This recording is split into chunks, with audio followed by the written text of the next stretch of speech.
안녕하십니까. 5월 31일 오후 김경국TV 시작하겠습니다.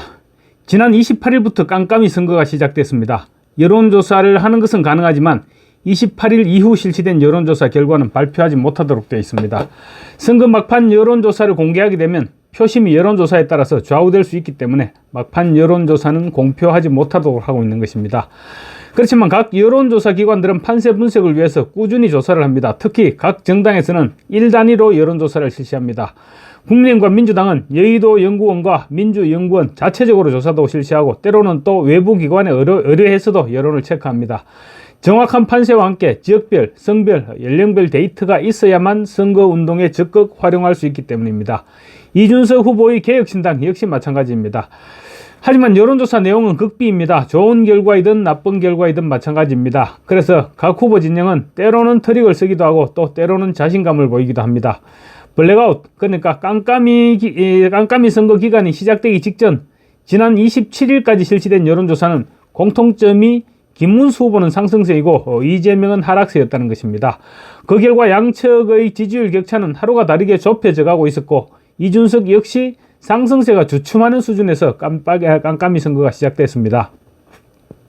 그래서 김문수 후보의 상승이 어느 정도 지속되는지, 반대로 이재명의 하락세는 어디까지 이어질지, 또 후보 단일화 반대 선언이 이준석에게 어떤 영향을 끼쳤을지 이런 부분들에 대한 궁금증이 더해지고 있습니다. 특히 이준석의 젓가락 발언, 그러니까 이재명의 아들 이동호의 음란성 댓글과 관련한 발언인데 선거 막판 지금 핵폭탄이 되고 있죠. 이 젓가락 발언 파문이 27일 방송 토론에서 시작됐고 그 이후 여론조사 결과가 공개되지 않았다는 점에서 젓가락 발언 파문이 지지율에 어떤 영향을 끼쳤을지에 따라서 대선 결과가 좌우될 것입니다. 여기에다 설란영 여사가 제정신이 아니라는 유시민 전 장관의 발언이 미쳤을 파장도 주목됩니다. 채널A가 자체 시스템 폴A를 이용해서 조기 대선 확정 후 블랙아웃 직전인 지난 27일까지 진행된 여론조사들을 전부 분석한 결과 이재명이 46%, 김문수 37.5%, 이준석 9.1%로 조사됐다고 합니다. 5월 21일 12.8%가 차이 나던 이재명, 김문수 두 후보 간 격차는 일주일 사이에 8.5%포인트 차이로 좁혀졌을 정도로 가파른 추격세가 이어지는 와중에 깜깜이 선거가 시작됐던 것입니다. 격전진 서울의 민심은 깜깜이 선거가 시작되기 전날인 27일까지 4%포인트까지 좁혀졌던 것으로 조사됐습니다. 깜깜이 이후 국민의힘 관계자들의 말을 들어보면 여론조사 결과를 얘기하지는 않지만 표정이 어둡지 않습니다. 깜깜이 이후인 28일부터는 이준석 후보의 젓가락 발언과 또 유시민 전 장관이 김문수 후보의 부인 설란영 여사에 대해서 고졸 출신이 서울대학생을 만나 신분이 상승했다는 식의 발언과 또 제정신이 아니다는 말이 엄청난 파문을 불러일으키고 있죠. 그러면서 이준석, 이재명 두 후보에게 치명타가 되고 있다는 소식입니다. 특히 이준석 후보는 방송 토론에서 소위 젓가락 발언과 관련해서 팩트 여부와는 상관없이 정제되지 못한 단어들을 생방송에서 그대로 사용하면서 성숙하지 못했다, 젊은 정치인답지 못했다 이런 비난이 쏟아졌다는 점을 감안할 때 지지율에 악영향을 끼칠 것이라고 보는 것이 합리적인 추측이 아닐까 싶습니다. 여기에다 김문수, 이재명 두 사람의 격차가 좁혀지면서 깜깜이 선거가 시작됐는데 하루 만에 대형 이슈가 폭발하면서 지지율 변동폭이 커지고 있다는 것이 여의도 소식통들의 전언입니다. 그런 추세대로라면 이준석을 지지하던 전통적인 보수 지지층이 김문수 쪽으로 이탈할 가능성 역시 없지 않다고 볼 수 있습니다. 지난 27일 방송 토론에서 이준석이 이재명 후보 아들의 소위 젓가락 파문을 터뜨린 이후 양측이 지금 진흙탕 싸움을 계속 이어가고 있습니다. 그래서 양측 모두에 부정적인 영향을 끼칠 가능성이 높다고 할 수 있습니다. 또 깜깜이 선거 시작 직전 서울에서 김문수 후보가 급격하게 치고 올라가는 중이었다는 점을 감안할 때 그 이후 이재명 아들의 음란 댓글 및 상습 도박으로 인한 벌금 500만 원 약식 선고 사실이 드러난 것은 서울 민심에 적잖은 영향을 끼쳤을 것으로 볼 수 있을 것 같습니다. 특히 검찰 공소장을 통해서 이재명 아들 이동호의 댓글 내용이 공개됐고 또 상습 도박 역시 무려 2억 3천만 원대에 달하는 것으로 드러나서 충격을 주고 있는데 이런 부분들 역시 서울 민심을 파고들었을 것으로 볼 수 있습니다. 무엇보다 이동호의 전 재산은 390여만 원에 불과하고 그런데도 다음 달에 수천만 원의 비용이 예상되는 서울 시내 3층각에서 결혼식을 올린다는 데 대해서 서울 시민들이 곱게 보지는 않을 것 같습니다. 이런 부분들이 서울 여론에 영향을 끼칠 수밖에 없고 따라서 깜깜이 선거 이후 며칠간 서울 민심도 상당한 변화가 있을 것으로 볼 수 있습니다. 김문수 후보가 가장 신경을 써야 할 부분은 대구, 경북과 부산, 울산, 경남 등 안방인 영남의 민심입니다. 영남 지역은 예년과 마찬가지로 사전투표율도 평균 이하를 기록했고, 특히 대구는 꼴찌, 경북은 끝에서 3등을 기록할 정도로 사전투표율이 낮았습니다. 사전투표를 불신하고 있기 때문입니다. 하지만 예년의 경우도 사전투표율은 높지 않았지만 본투표에서 투표율이 올라가면서 평균치 이상을 기록했던 것이 또 영남 지역의 투표율이기도 합니다. 특이한 것은 김문수 후보가 마지막 유세를 수도권에서 한다는 점입니다.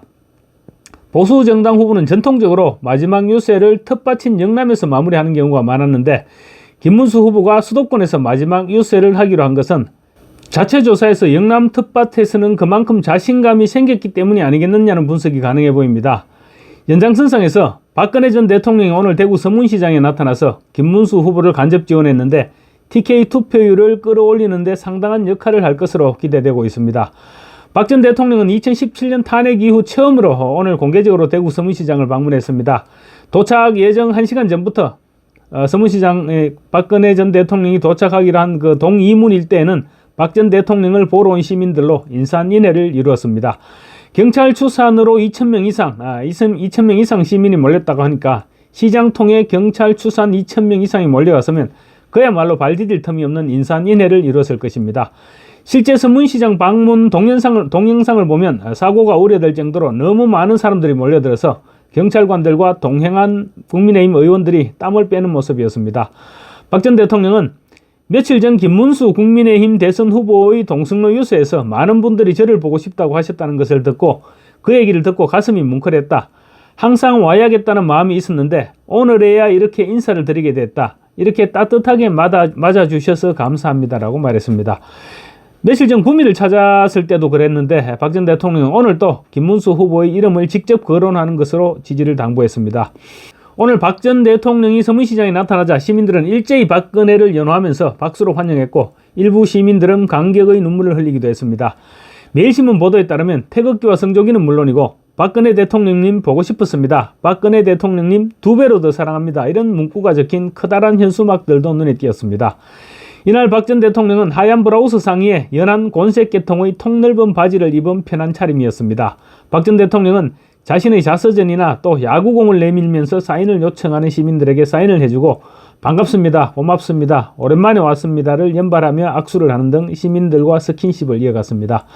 30여 분가량 서문시장 순방을 마치고 차에 오르기 직전 박 전 대통령은 기자들과 만나서 제가 서문시장 또 여기에 계신 분들 생각을 많이 했다. 가서 인사를 드려야 되는데 생각은 많이 했었는데 그렇게 하지 못해서 아쉬웠다.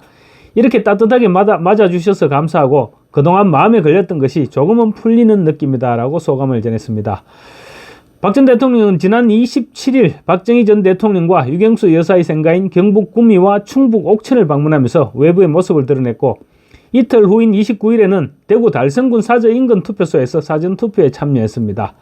그리고 이틀 후인 오늘 서문시장을 방문하는 등 지금 며칠 사이에 세 차례나 외부의 모습을 드러내면서 말은 하지 않았지만 전통적인 보수 지지층의 결집을 당부한 것으로 그렇게 받아들여지고 있습니다.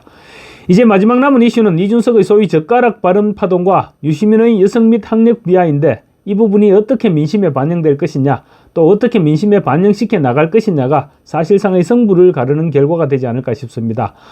그리고 투표율과 막판 이준석과의 단일화 여부인데 단일화는 가능성도 희박하지만 또 이제 단일화를 한다고 해서 크게 도움이 되겠느냐 이런 의견도 적지 않습니다. 그래서 굳이 매달리면서까지 단일화를 추진할 필요는 없다 이런 의견도 적지 않습니다. 중요한 것은 투표율입니다. 민주당에서는 이재명 당선을 확정적인 것으로 보고 이재명 가족도 못 건드리게 하는 법을 발의하고 또 이재명은 심지어 당선 후 내란 청산을 명분으로 정치인에 대해서도 특검을 실시하겠다, 내란 특검을 실시하겠다 이런 발언을 서슴지 않고 있습니다. 어제도 말씀드렸지만 내란 청산은 문재인 정부의 적폐 청산과 마찬가지로 정치보복의 다른 말입니다. 자유우파의 뿌리를 뽑아버리려 할 것입니다. 그런 꼴 당하기 전에 한 사람이라도 더 투표장으로 불러내야 합니다. 감사합니다.